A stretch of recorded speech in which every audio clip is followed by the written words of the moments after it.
सभी को मेरा प्रणाम। मेरा नाम देविका रमेश है और मैं पुडुचेरी विश्वविद्यालय के एमए हिंदी प्रथम वर्ष की छात्रा हूँ।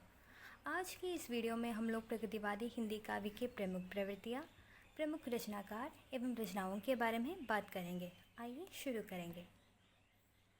मार्क्सवादी दर्शन के आलोक में सामाजिक चेतना और भावबोध को लक्ष्य बनाकर चलने वाली काव्यधारा है प्रगतिवादी काव्यधारा। प्रगतिवादी काव्यधारा के उद्भव और विकास में राष्ट्रीय और अंतर्राष्ट्रीय परिस्थितियों का प्रभाव रहा है। साथ ही क्षयवाद की जीवन शून्य होती हुई व्यक्तिवादी काव्यधारा की प्रतिक्रिया के रूप में भी इसका उदय हुआ है।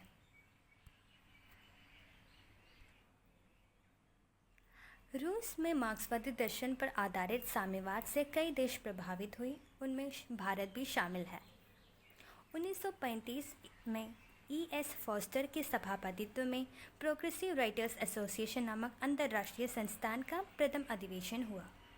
1936 को सज्जाद ज़हीर और मुल्कराज आनंद के प्रयत्नों से उसकी एक शाखा लखनऊ में खुली, जिसका अध्यक्ष था मुंशी प्रेमचंद ने की। प्रगतिवाद रचना और आलोचना के क्षेत्र में नवी दृष्टिकोण लेकर आया। सामान्य यथार्थ की अभिव्यक्ति होने लगी, सौंदर्य को नए दृष्टिकोण से देखने लगे, साहित्य जनता का जनता के लिए चित्रण सामने आया। भाषा सुस्पष्ट था और सामान्य प्रचलित भाषा को ही अपनाया था। प्रतीक, बिंब, शब्द, मुहावरे आदि जन जीवन के बीच से लिया। शैली उपदेशात्मक होने के कारण इनमें नीरसता आने लगी। कलात्मक सौंदर्य निखर नहीं पाया, लेकिन काव्य को व्यक्तिवादी यथार्थ के बंद कमरे से निकालकर जन जीवन के बीच में खड़ा करने में प्रगतिवाद युगीन काव्य सक्षम रहा। प्रमुख रचनाकारों में नागार्जुन, केदारनाथ अग्रवाल, शिवमंगल सिंह सेन, त्रिलोचन, रांगे राघव आदि प्रमुख हैं। अभी हम लोग कुछ प्रमुख रचनाकारों के बारे में चर्चा करेंगे। नागार्जुन या वैद्यनाथ मिश्र का जन्म बिहार के तरौनी दरभंगा में हुआ था। स्कूली शिक्षा के स्थान पर हिंदी संस्कृत का स्वाध्याय उन्होंने किया। इसके अलावा पाली, अपभ्रंश, मराठी, गुजराती, बंगाली, सिंधी में भी उनको जोर पकड़ता।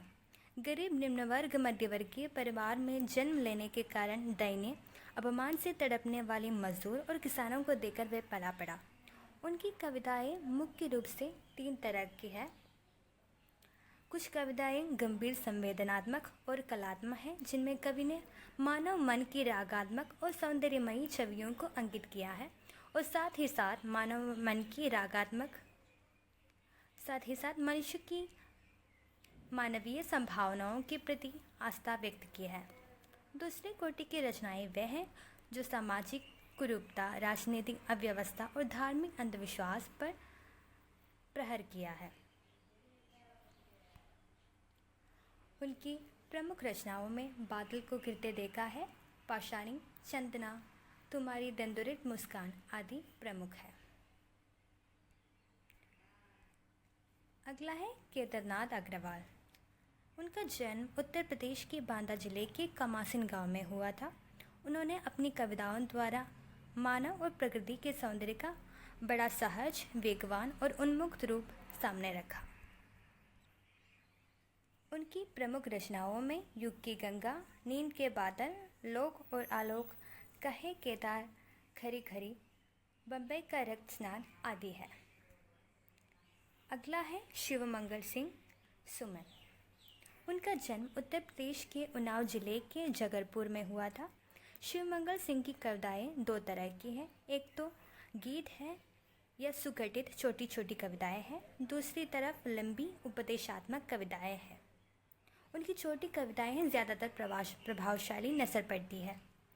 उनकी कविता संग्रह हिल्लोल, जीवन के गान, युग का मूल आदि है। प्रगतिवाद के अन्य प्रमुख रचनाकारों में त्रिलोचन, रांगे राघव, निराला, पंत आदि शामिल है। इसके साथ आज की वीडियो यहाँ पर समाप्त हो रही है। सभी को धन्यवाद।